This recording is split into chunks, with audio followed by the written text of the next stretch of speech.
ঈশান উদয় স্কলাৰশ্বিপত ছাত্ৰ-ছাত্ৰীসকলে কেনেকৈ এপ্লাই কৰিব? এইচএছ পাছ কৰা ছাত্ৰ-ছাত্ৰীসকলে এই স্কলাৰশ্বিপত এপ্লাই কৰিব পাৰিব।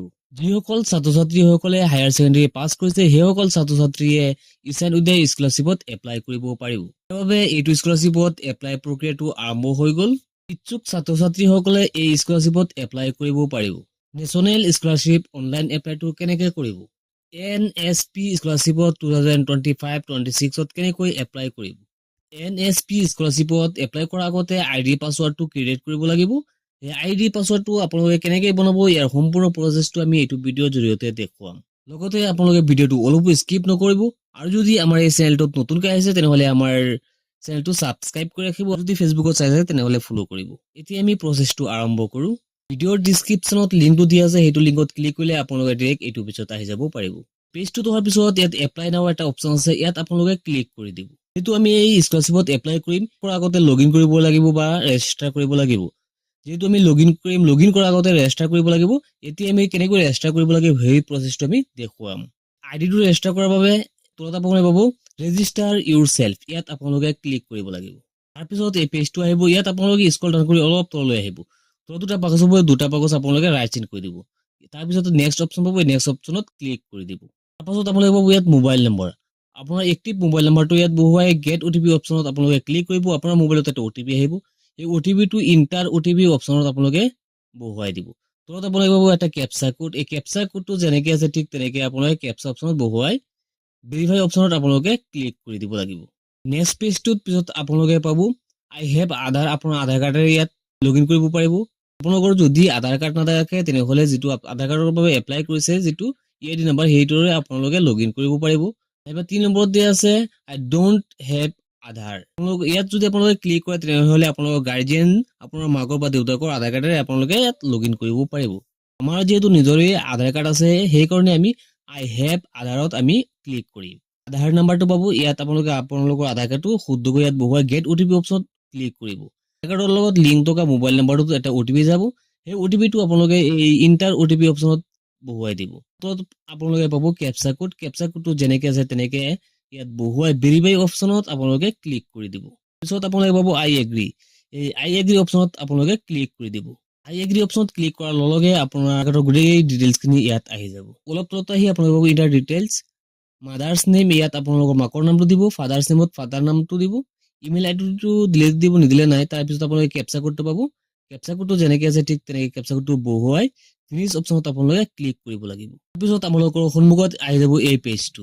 আপোনালোকে চাব পাৰিছে you have successfully generated the reference and your reference number is.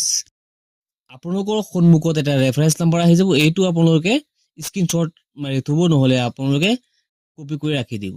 লগতে আপোনালোকে ইয়াত চাব পাৰিছে kindly download the NSP OTR।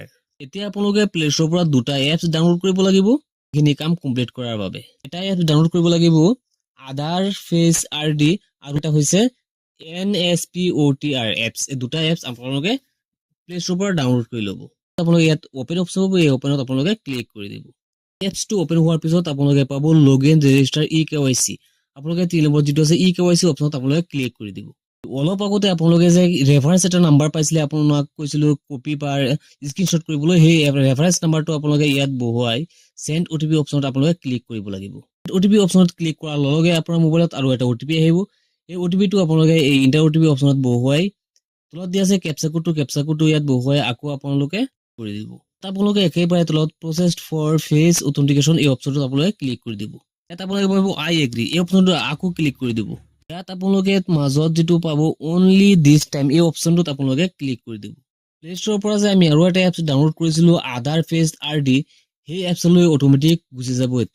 এতিয়া আপোনালোকে পাব ফেচ অথেণ্টিকেশ্যন, একেবাৰে তলত আহিব এটা বাকচ পাব। এই বাকচটোত ট্ৰাই চিন কৰি প্ৰচেছড অপশ্যনটোত আপোনালোকে ক্লিক কৰিব লাগিব। ইয়াতে কেমেৰাটো অন হৈ যাব, আপোনালোকে লাইভ ফটো এটা উঠাব লাগিব। ইয়াত ফেচ অথেণ্টিকেশ্যন হোৱাৰ পিছত আপোনালোকে ইয়াত you have successfully filled the form and your OTR number. OTR নাম্বাৰটো আপোনালোকে আকৌ স্ক্ৰীনশ্বট কৰি ৰাখি থ'ব।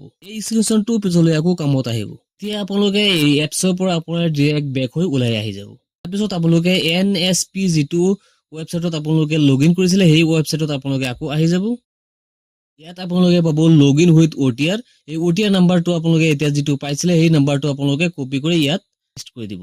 তাৰপিছত আপোনালোকৰ মোবাইলত SMS-ত এটা পাছৱৰ্ড আহিব, ওৱান টাইম পাছৱৰ্ড। সেই পাছৱৰ্ডটো আপোনালোকে ইয়াত বহুৱাই কেপচা কোডটো যেনেকে আছে তেনেকে তলত দি লগইন অপশ্যনত আপোনালোকে ক্লিক কৰি দিব। তাৰপিছত আহিব চেঞ্জ পাছৱৰ্ড। আপোনালোকে পাছৱৰ্ডটো চেঞ্জ কৰিব লাগিব। পাছৱৰ্ড অপশ্যনত SMS-ত যিটো পাছৱৰ্ড আহিছে সেই পাছৱৰ্ডটো ইয়াত বহুৱাব। তাৰপিছত আপোনালোকে তলত দিব নতুন এখন পাছৱৰ্ড বহুৱাব লাগিব। তাৰপিছত same to same confirm password বহুৱাই তলত কেপচা কোডটো আছে, কেপচা কোডত যেনেকে আছে তেনেকে কেপচা কোডটো বহুৱাই সাবমিট অপশ্যনত ক্লিক কৰিব লাগিব। সাবমিট অপশ্যনত ক্লিক কৰাৰ লগে লগে পাছৱৰ্ডটো চেঞ্জ হৈ যাব আপোনাৰ। আকৌ আপোনালোকে এই নতুন পেজত আহিব। ইয়াত আপোনালোকে OTR নাম্বাৰটো দিব। তলত আপোনালোকে এতিয়া যিটো নতুন পাছৱৰ্ডটো বনাইছে এই নতুন পাছৱৰ্ডটো ইয়াত দিব, কেপচা কোডটো দিব, লগইন অপশ্যনত আপোনালোকে ক্লিক কৰি দিব। এতিয়া আপোনালোকে চাব পাৰিছে লগইন সাকসেসফুল হৈ গ'ল। এতিয়া আপোনালোকে অকে অপশ্যনত ক্লিক কৰি দিব। এতিয়া আপুনি চাব পাৰিছে আপোনাৰ পেজটো ওপেন হৈ গৈছে, যিটো পেজত আপুনি গৈ ফৰ্ম ফিল আপ কৰিব পাৰিব। এই পেজটোত আপোনালোকে স্কলাৰশ্বিপৰ বাবে এপ্লাই কৰিব পাৰিব। কেনেকে এপ্লাই কৰিব আৰু কেনেকে আপোনালোকে এইটো ফিল আপ কৰিব নেক্সট ভিডিঅ'ত আমি এইটো ডিটেইলছত আলোচনা কৰিম, কিয়নো এইটো ভিডিঅ' বহুত দীঘলীয়া হৈ যাব। আজি ভিডিঅ'টো এইখিনিতে ৰাখিলো। ভিডিঅ'টো অলপ বেছিকৈ শ্বেয়াৰ কৰি দিব আৰু যদি এতিয়ালৈকে আমাৰ চেনেলটো ছাবস্ক্ৰাইব কৰা নাই ছাবস্ক্ৰাইব কৰি ৰাখিব। লগ হ'ব নেক্সট ভিডিঅ'ত।